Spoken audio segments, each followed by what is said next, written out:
Well, hey, we're here today, and we thought that we would take just a second and get to know the newest member of our pastoral team, Pastor Tim Gruber. How's it going, everybody? Glad that you're here with us Thank you. at Connection Church. Tim, maybe we could just start by letting everybody know who doesn't know. You are new to our pastoral team, but you're not actually new to the church. Not new to the church, no. So my parents and I were actually on the launch team. How about part that? of the launch team of when the church was planted. In 2005? Yes, yeah. So I was in high school. So you went to what high school? Springford High School, yeah. Okay, all 4 years? Yeah. And we're part of the launch team. My dad was he was in the children's ministry, and I was definitely heavily involved there and in the setup and tear down and all the good stuff, yeah. Anybody who remembers that knows what we're talking about. You know, if you know, you know. If you know, you know, yeah. And then where did you go to college? Yep, so went to the University of Valley Forge, graduated with a degree in digital media communications. Wow. Now, have you heard of that degree? I have heard of that degree. I had the awesome privilege, responsibility, weight on my shoulders of being one of Tim's professors in the digital media program. So we actually spent 4 years together. Yeah. In that program. And so after you graduated, where did you go after that? Yeah, we went to a church in Maryland where I was the media director down there, and then God called us back up to Pennsylvania, and we were at River of Life Church in Doylestown.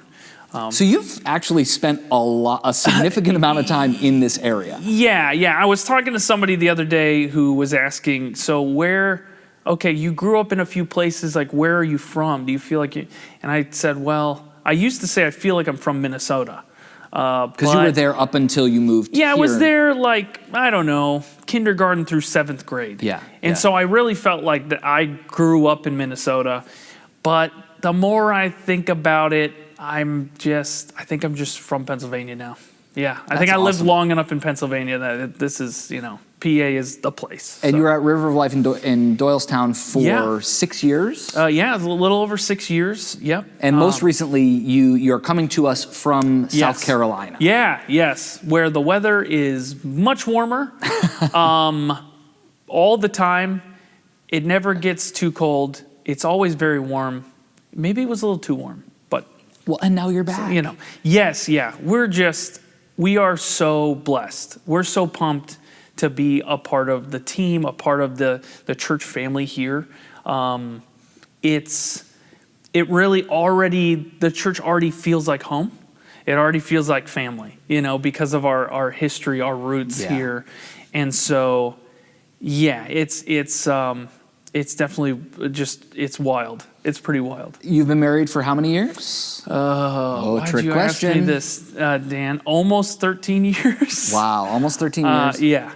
And you mentioned it the other day in service, but you have 4 kids. Yes, yeah. So we have daughters. So our 3 daughters we have 3 daughters in elementary school. So in 4th grade, we have twins, Emery and Emmeline. And then in 2nd grade, we have Adeline. And then we just recently, in December, had our little guy in December, not 1 month ago. If you know, you know. Several months ago. But yeah. So we have our little guy, Jude, and he's, as of right now, recording this, he's 3 months old, and he's the size of like a 7-month-old. I don't know. He's a big boy. He's a big boy. He's like long too. Like he fits into 6 to 9 month clothes. And he wasn't born abnormally large. No. He was born like normal baby, average baby size. I don't know. Maybe a little below average baby size. 6 pounds something. It's crazy. But he's good. He's healthy, strong. It's definitely a different thing going from the world of being a dad of 3 girls. Yeah. You know how that is. Yeah. And then now stepping into this world of 8 years later, right, having another baby and having a boy. Yeah. Re-entering nap schedules and diapers and all of those kind of things. Just the general baby schedule things. Yeah. is wild. Yeah. Well, that is so fun. It's going to be amazing to have your family here. Yeah. As Pastor Joe mentioned a couple weeks ago, you're currently looking for housing Yes. and trying to find a place in this area. Meanwhile, you're commuting back and forth to Pittsburgh where your family's living with your in-laws. Tim, let's talk a little bit about the future and about your role here. Yeah. We've never had, just like when I came, we had never had a creative arts pastor. We've never also had an online ministry pastor. Yeah. And a year ago, we didn't really have anything resembling an online ministry. Well, right. And right. many churches didn't. No, right? no. COVID did a lot in that Yeah, COVID regard. did a lot. And I think also through COVID, I'd already been in the space of media pastor, media director at the first church we were at, and kind of that space. So online was on my radar. But I think through COVID, through lockdown, through seeing all of our different friends and family in ministry all getting into this new space that for many churches, many places was just a new thing or something that wasn't on the radar yet. I think that I just, definitely my heart started going out to thinking through all these different things about how do we minister to people online? Yeah.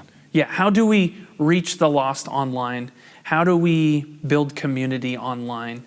And so for a lot of us, we maybe first experienced online ministry as streamed church services, and for a lot of people who have been able to come back, it's like, oh, I can finally be with my people. And there are some people who haven't been able to be back with us who maybe hope to. The reality is there are some people that either can't or won't yet be with us. Right. And it's really kind of a foreign concept for me to think about that you really can have community, true community online. Yeah. It's interesting. It's so, we were talking about the other day that the pandemic in various businesses and industries started pushing things forward years ahead of where they were expected to be. And so even a few years ago, we started seeing, the human race started seeing more and more ways people were building community online, whether that's through Facebook or through Twitch TV or through, it was more than just you go to a website and you read information and that's it. Right. It's the internet has become a place for community, and Facebook specifically has been trying to build towards community is important for people. We know that it's because God created us for community. And so we know we've seen Facebook building towards, okay, well, how do we let people build community better? Yeah. Yeah. So how will you hope to do that with Connection Church Online Campus? Yeah, well, we definitely want to, we're going to want to leverage everything Facebook has for building community. Definitely want to leverage how they structure groups and how they use all these different extra little features for letting people not just interact with each other and build relationships, but also interact with content, maybe even interact with biblical content for spiritual growth, discipleship, stuff like that. It's just a really exciting new thing, and we're going for it. Coming up in May. Yeah, and we have a lot of plans for stuff that we're going to be able to do that won't exclusively, there's some stuff that will be exclusive to the online campus. Right. And other things that there's just going to be a whole new world of ability for people to enter into and get deeper discipleship moments. Right. To build deeper community with those around us. We're really excited about the digital tools that we're going to use, and then also just the way that we're going to continue to connect with each other, because ultimately it doesn't matter what the type of mediation is that we're using. It's actually about connecting heart to heart with each other and connecting with the heart of God. Last question, Tim, because inquiring minds want to know, if you had to pick one, Star Trek, or Star Wars. Oh, You can only have one. you can only pick one. I would. Why? You ask me how many years I've been married, and then I have to pick between Star Trek and Star Wars. It's probably Star Wars. Wow. Yeah. Yep. I'm just going to go with it. All right. I'm not sure, Own it. but I'm just going for it. We hope that you've enjoyed this moment to get to know Pastor Tim. You'll be hearing more from him in the coming days, especially if you're part of our online community. And thanks, Tim, for taking thank you. time Yeah. to greet our congregation.